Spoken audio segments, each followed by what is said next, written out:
8 साल का एक बच्चा 1 रुपए का सिक्का मुट्ठी में लेकर एक दुकान पर जाकर पूछने लगा, क्या आपकी दुकान में ईश्वर मिलेंगे?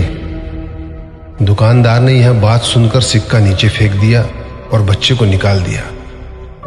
बच्चा पास की दुकान में जाकर 1 रुपए का सिक्का लेकर चुपचाप खड़ा रहा। ए लड़के, 1 रुपए में तुम क्या चाहते हो? मुझे ईश्वर चाहिए, आपकी दुकान में है। दूसरे दुकानदार ने भी भगा दिया, लेकिन उस अबोध बालक ने हार नहीं मानी। एक दुकान से दूसरी दुकान, दूसरी से तीसरी, ऐसा करते करते कुल 40 दुकानों के चक्कर काटने के बाद एक बूढ़े दुकानदार के पास पहुंचा। उस बूढ़े दुकानदार ने पूछा, तुम ईश्वर को क्यों खरीदना चाहते हो? क्या करोगे ईश्वर लेकर? पहली बार एक दुकानदार के मुंह से यह प्रश्न सुनकर बच्चे के चेहरे पर आशा की किरणें लहराई। लगता है इसी दुकान पर ही ईश्वर मिलेंगे।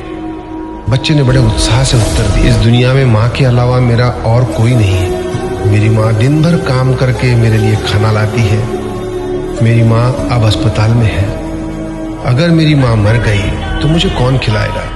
डॉक्टर ने कहा है कि अब सिर्फ ईश्वर ही तुम्हारी माँ को बचा सकते हैं। क्या आपकी दुकान में ईश्वर मिलेंगे? हाँ मिलेंगे। कितने पैसे हैं तुम्हारे पास? सिर्फ 1 रुपया।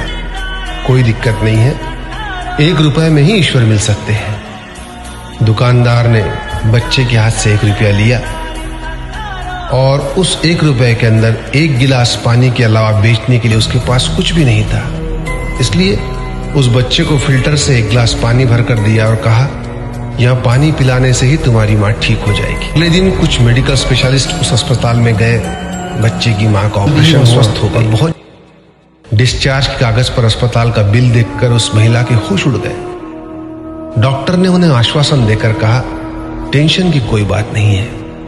एक वृद्ध सज्जन ने आपके सारे बिल चुका दिए हैं, साथ में एक चिट्ठी भी दी है।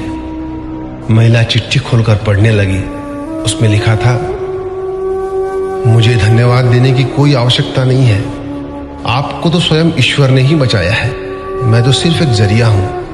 यदि आप धन्यवाद देना ही चाहती है तो अपने अबोध बच्चे को दीजिए, जो सिर्फ 1 रुपए लेकर नासमझों की तरह ईश्वर को ढूंढने निकल पड़ा।